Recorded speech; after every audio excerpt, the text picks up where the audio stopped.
Assalamualaikum everyone. Here I am again, Roslan Effendi here from Lumeminds, and I'm here today, fortunately, with Encik Faizal Sohaimi. Encik Faizal, thank you very much for having you around in this speaking session today, and we are delighted to have you for a small moment, even for a small moment. We are here with an audience coming in from various professionalisms, and they are looking to upgrade themselves to the C-Suites. Through this C-Suites Accelerator Program. So Encik Faizal, having you around, and Encik Faizal, by the way, audience, is a senior professional that has been spending more than 35 years of your professional careers in various industries, especially multinational companies.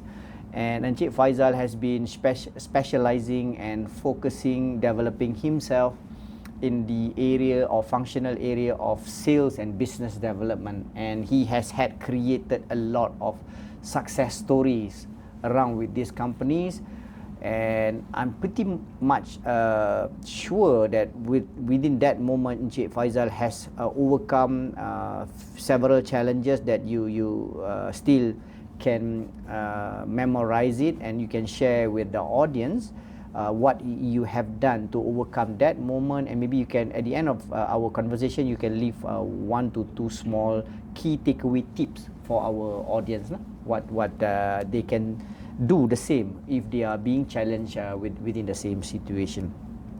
So Cik Faizal, I have this question actually that I'm interested to pick your brain. What are the most important qualities that separate a top business development leader from an average one? Maybe you can share from your point of view. Okay, come to think of it, most business development or BD people typically would progress from sales, selling, they're separate from marketing, but normally they progress from selling. And when they were about to start in selling, people would think that they should be able to speak a lot, because people think that speaking a lot is like the car salesman, like the fish salesperson in the market, come by, blah, blah. So people think that you have to be able to speak a lot. But the actual quality that is really desired is knowing when to shut up. Right? So a salesperson have to be able to ask certain key questions, important ones, meaningful questions, which you have to learn, and learn to shut up and let the person in front of you talk. Because when they talk, I'm not too sure if you guys have heard about Stephen Covey's habit. One of the habit is seek to understand.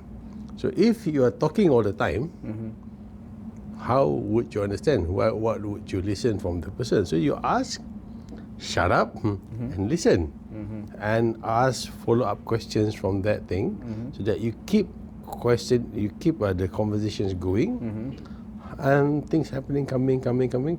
Finally, you will send something. At least in my experience, that conversation can be for a few days, not just for that particular meeting. It can continue and so on. But when you ask shut up and so on, the actual reasons why they need something from you will surface. And when they surface, in my experience again, typically they have an idea, almost clear idea of what they want, or at least 70-80% clear idea of what they want to buy from you.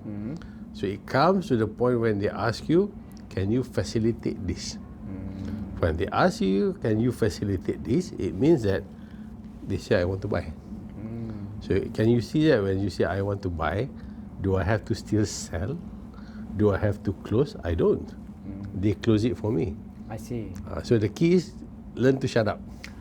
Thank you very much, Cik Faizal, for pointing that one out. And I think that is the biggest point in sales and business development in this world, rather than be speaking a lot and throwing your perspective to people without knowing their basis or understanding.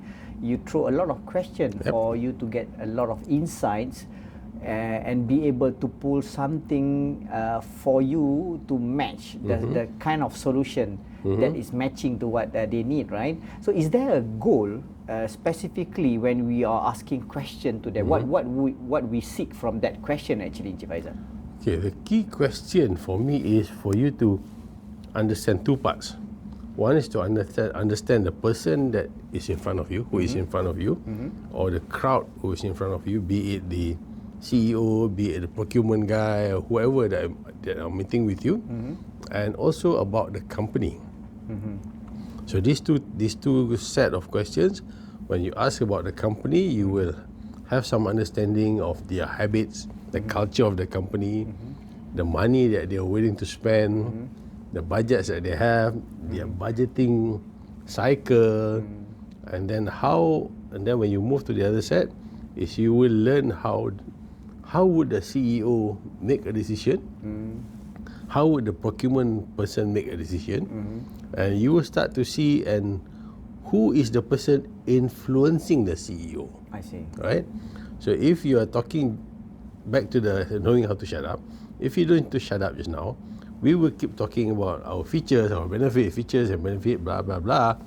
But then the CEO say, sometimes the CEO already know what he wants. He just wants to be sure that, are you the right person for me to trust to deliver?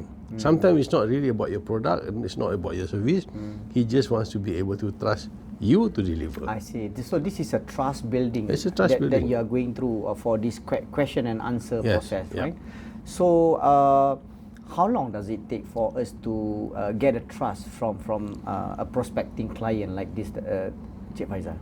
Okay, from what we have done, right? You will see that sometimes it's just a meeting, one meeting. Because when you ask them the right questions, you speak the same language with them, and you have done your homework before that, knowing where that company is going, what sort of person the CEO is, and then you can play around with your questions on that. So when the trust, sometimes it can be within 10-15 minutes, and sometimes can be days. It depends on how you ask the question, how you present yourself. Normally it's quite easy. What you have to ask is about the person's things.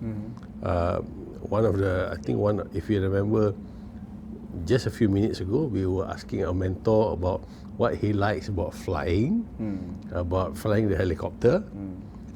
And what happened? He opened up about helicopter, why he likes helicopter, blah, blah, blah. And that was 5 minutes, right? And then, but sometimes when a guy who is reserved, so you have to build maybe another 40-50 minutes. But again, when you talk, the eyes, how open you are. So this is sometimes where you call those etiquette people, like how you dress, how you sit. So those, normally you want that to happen within the first meeting. I see. So is that correct if I can summarize that for you to be able to earn that trust is by asking question for him to be comfortable and willing to open up with you some more information that is a bit more inside him, and then with that information eventually you can take that one up and proceed through with whatever proposition that you want to throw to him. It's okay, comfortable is the first level, but you want the person to be really comfortable with you so that he wants to share things about things. Sometimes it's not really if it's about the company, sometimes it's not really about the company. Sometimes he goes not this way, he goes along this way while he's talking about his company, and it comes to the point something will trigger in his brain, and if he will notice that, he will ask you, hey, by the way, can you do this or not? Right? You're talking about something, and then, I have this problem lately. Well, you are talking about helicopter, you're talking about car, whatsoever. Sometimes it triggers his brain. Hey, by the way, I have this challenge with this thing. What can you do about it? Okay, so eventually you are looking really from this question and answer processes and building that trust. You are looking at for him to be exposing what is it the challenges that he's facing a pinpoint, right, for you to be able to pay empathy and come in with a solution and becoming a partner to him. Yes. I see. Okay, and that is a very powerful learning from Cik Faizal here, because all this while, if we are thinking of selling something, we are just too busy thinking about our product features, our product advantage and benefit, which is we are not quite sure whether it is really what is it gonna solve his problem or not. Is that correct, Cik Faizal? Yes. So audience out there, we are very delighted to learn this from Encik Faizal in this short moment of speaking session with him. And imagine if you come in and sign up for the next coming intake of C-Suites Accelerator in August, you can learn far more a lot from Encik Faizal when he is becoming our mentor. And think about this. If you are looking at advancing yourself to that C-suites position and you are in the area of revenue management or looking into growth or managing your portfolios into more profitable, Encik Faizal has abundance of experience and knowledge for him to be sharing with us a lot more than today's sessions. Yeah, Encik Faizal, thank you very much, Encik Faizal, for having you around, and we are delighted to have you today, and we hope to see you more in the future. Right. So you guys, remember, sign up, do speak to your HR department, look into opportunities to utilize your HRDC levy, because this program is 100% HRDC claimable, and advance yourself into a C-suite positions in a short month. In 3 months and 10 days, you'll be qualifying to be sitting in that pipeline and be ready as a management bench or leadership bench that is looking after to assume that role in the future. So thank you very much, Cik Faizal, for having you around. And you guys, see you in August. Bye guys.